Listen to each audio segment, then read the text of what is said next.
Pilkada Jakarta, kotak kosong di depan mata adalah tema satu meja The Forum malam ini. Telah hadir di studio dari ujung sebelah kanan Ahmad Khairul Umam, pengamat politik. Malam, Mas Umam. Kemudian ada Effendi Koiri, politisi dari Partai Nasdem. Kemudian ada Dave Laksono, politisi Partai Golkar. Malam, Dave.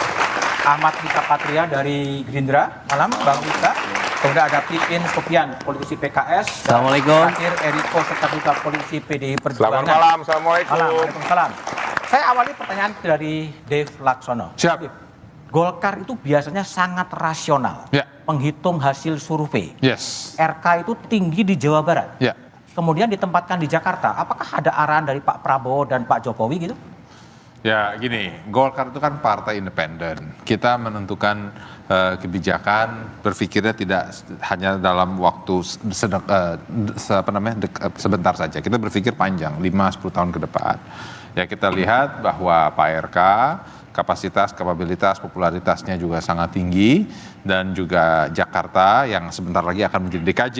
Ya, karena kan kita sudah akan pindah ke IKN sebagai ibu kota Nusantara, ya membutuhkan suatu figur yang benar-benar kuat, membutuhkan suatu figur yang benar-benar bisa membangun dan merapikan dan juga menyelesaikan segala macam kendala permasalahan. Dan kita lihat itu ada di Pak RK. Nah, jadi dengan pertimbangan panjang dan juga kita lihat ke depannya, ini adalah figur yang terbaik untuk bangsa Indonesia. Meskipun based on survei Pak RK minimal masih di peringkat 3 di bawah Mas Anies dan Ahok. Ya, kita lihat nanti. Kalau memang kemungkinannya tinggi, kan masih ada 1 bulan lagi. Jadi masih ada waktu untuk ke Pak RK melakukan konsolidasi lagi. Dan nanti pada saat pendaftaran baru kita ketahui persis sikap pastinya Golkar itu seperti apa. Itu keputusan otonom dari Partai Golkar atau ada arahan dari dewa-dewa politik yang lain? Arahan dari Allah Subhanahu Wa Taala. Lalu siapa yang akan jadi wakil? Nah nanti. Kalau berminat bisa saya ajukan sekarang, Pak. Ini mumpung saya WA sekarang, Bang Tum. Oke, Mas Riza Patria. Jadi ini gimana? Apakah dari awal kan memang Pak Gerindra yang mendorong RK berada di Jakarta sebetulnya? Dan sekarang kemudian ikut Pak Prabowo. Ya jadi kan memang Partai Gerindra sejak awal mengusung Kang RK di DKI Jakarta dengan berbagai pertimbangan ya. Pertama yang bersangkutan Kang RK kan wali kota Bandung yang berhasil, gubernur Jabar yang berhasil, juga kalau mau jujur komunitas Jawa Barat di DKI juga besar, kemudian yang bersangkutan juga ya memiliki integritas, kompetensi dan lain-lain, sangat mumpuni untuk menjadi gubernur DKI Jakarta. Menjadi gubernur di Banten saja bisa berhasil dengan jumlah penduduk yang hampir 40 juta, apalagi cuma di Jakarta ya kurang lebih 10.500.000. Jawa Barat ya maksudnya? Ya, Jawa Barat yang hampir 40 juta, apalagi cuma di DKI Jakarta yang 10.500.000. Jadi kami Gerindra memang sejak awal sebagai yang disampaikan oleh Pak Dasko mengusulkan Kang RK di DKI Jakarta. Dan Kang RK itu selain kader Golkar, memang Golkar sendiri menugaskan Kang RK itu untuk calon di Jawa Barat dan di DKI Jakarta. Jadi tidak ada yang salah apa yang dilakukan oleh Gerindra. Berdasarkan berbagai kalkulasi kami meyakini bahwa Kang RK ini punya potensi untuk menang di Jakarta. Sekalipun tadi disampaikan surveinya masih nomor 3. Perlu kami sampaikan di Jakarta ini terjadi fenomena anomali luar biasa ya. Dulu di 2012 juga ketika Gerindra bersama PDIP mengusung Jokowi Ahok juga jauh surveinya. Di bawah Kang RK sekarang. Bahkan dulu hampir semua survei harus pengamat meyakini bahwa Pojibo yang menang. Tapi alhamdulillah yang menang justru Jokowi Ahok yang diusung oleh Gerindra bersama PDIP. Kemudian belajar dari 2017 sama. Ketika itu kami mengusung Anies Sandi juga melawan petahana juga. Jadi sama 2 kali petahana. Surveinya juga sangat jauh di bawah Kang RK sekarang bahkan. Tapi faktanya nyata. Jadi memang di Jakarta ini terjadi perbedaan daripada daerah-daerah yang lainnya. Masyarakat sangat rasional, cerdas, dan survei bukan satu-satunya alat. Bukan satu-satunya alat. Alat untuk mengukur kompetensi, kemampuan daripada calon kepala daerah maupun wakil kepala daerah. Tapi Mas Riza, itu diajukannya Kim Plus ini bukankah untuk menjadikan hanya satu pasang calon gubernur? Sejujurnya tidak sejauh itu. Karena kami sendiri memang ya namanya partai politik, pertama ingin menghadirkan kader terbaiknya tampil di setiap kontestasi pilkada. Yang kedua, kami di KIM memang sedapat mungkin berusaha untuk bisa satu pasangan calon.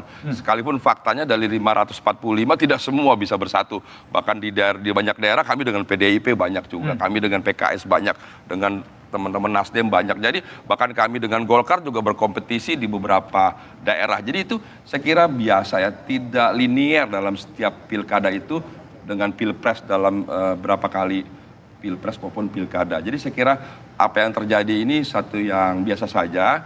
Kemudian juga kalau sekarang kebetulan kami merasa perlu dan penting di beberapa daerah kami ingin menang, sebetulnya bukan beberapa daerah, semua juga kami ingin menang di semua. Tapi kami kan harus realistis mana daerah-daerah yang berpotensi menang, mana yang kami akan usahakan sedapat mungkin Kim bisa solid.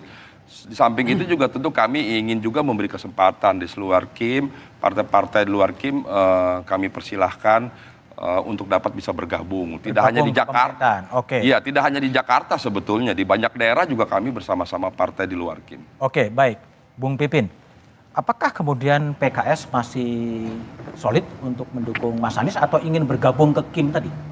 Sampai hari ini kurang lebih 40 hari aman pasca dideklarasikan. Kami sudah konsolidasi internal PKS, di internal struktur PKS, kader PKS sudah door to door, kemudian baliho, billboard sudah terpasang di mana-mana, dan juga kami melakukan lobby komunikasi politik kepada Nasdem, PKB, termasuk PDIP, dan juga kami sudah mengeluarkan SK Anies Sohibul Iman sebagai tanda keseriusan kami bahwa kami mengusung calon yang menurut kami yang terbaik. Termasuk seandainya masuk ditawarin kursi menteri, kabarnya kalau Bledera kan 3-2 gitu, PKS masuk? Sampai saat ini kami belum membuat keputusan, tetapi yang ada jelas, tawarannya?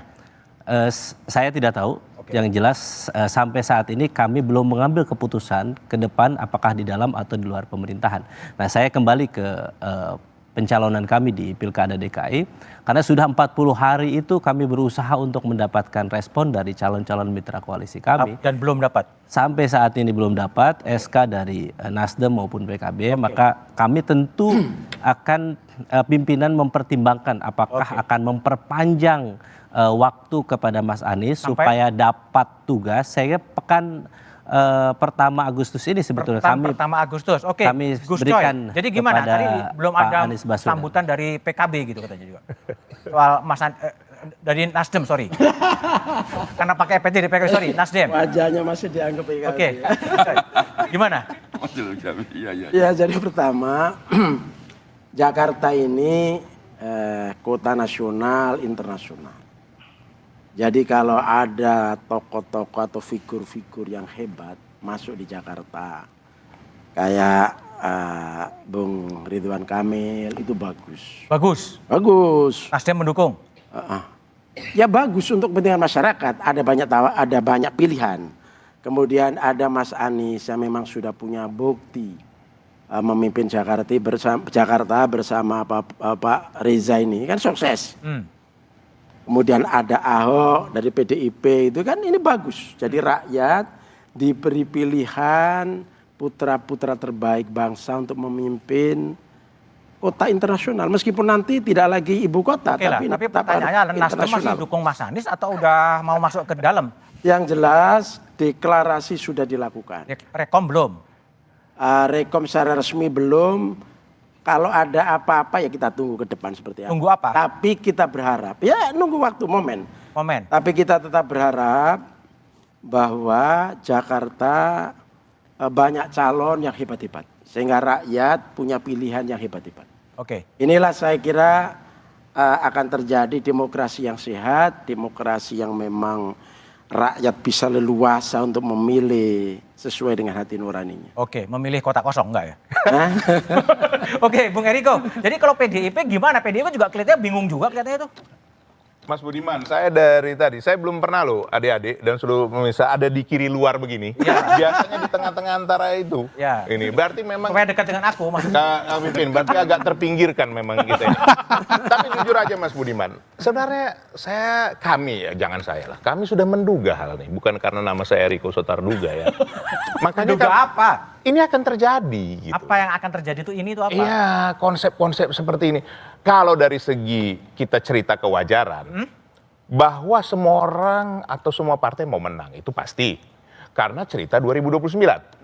Sekarang ini sudah direncanakan jauh-jauh siapa nanti yang akan 2029. Oh, sudah Kan ya? kira-kira begitu. Nah, kami sudah memahami hal ini, makanya kami juga tidak bisa mendahului. Apa yang bisa kami lakukan dengan 15 kursi dari kebutuhan 22 kursi?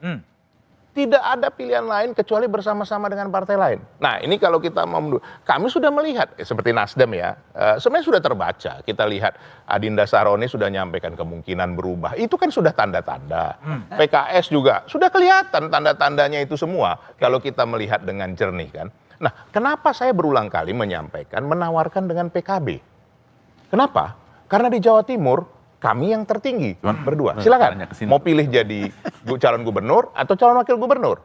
Kalau calon gubernur di Jawa Timur, ya di Jakarta kami calon gubernur ya. Fair. Nah, satu lagi Mas Budiman, ada yang di sini adik-adik juga dan para pemirsa di rumah harus menyadari bahwa Jakarta bukan seperti dulu lagi. Gus Coy, Mas Hoirul Umam, tidak sama. Jakarta adalah daerah khusus Jakarta. Yes. Tapi nanti ini bagian dari aglomerasi. Belum tahu siapa yang mimpin. Apakah nanti wakil presiden ataukah Menko ataukah lain. Jadi peran kepala daerah di sini tidak sama dengan waktu zaman Ahok atau Anies, tidak sama. Nah, begitu juga daerah-daerah di Jawa ini Mas Budiman, ini penting untuk 2029. Inilah yang akan menjadi kader-kader, menjadi pemimpin nasional. Nah, ini dilihat oleh semua partai. Nah, kalau sudah ada direncanakan untuk memproyeksikan ke 2029, secara rencana tidak salah. Tapi juga perhatikanlah keinginan rakyat. Karena kenapa? Nanti yang menerima rakyat kok. Yang memilih rakyat, satu. Kedua, yang merasakan akibatnya 5 tahun ke depan adalah rakyat. Dan nanti jangan kalau karena ini kemudian rakyat yang mendapatkan akibatnya, kemudian siapa yang mau tanggung jawab? Nah, itulah yang kami sebenarnya bagikan. Ayo PKB, ayo yang lain, mari kita usung, ayo kita bicara. Kami juga tidak ngotot menjadi cagup, menjadi cawagup, tetapi wajar. Di DKI ini kami bersama PKS, jujur saja, PKS kan 18 kursi, kami 15. Wajar kalau kami menjadi salah satu dari bagian daripada pasangan ini. Kan begitu Mas Budiman. Oke, baik. Mas Umam, tadi kan ada analisis bahwa kontestasi Pilkada Jakarta ini akan berkorelasi juga dengan 2029, masih jauh lah ya. Tapi apa sih bacaan Anda soal Kim harus ditambah plus gitu dalam konteks Pilkada, tapi jawabannya setelah jeda.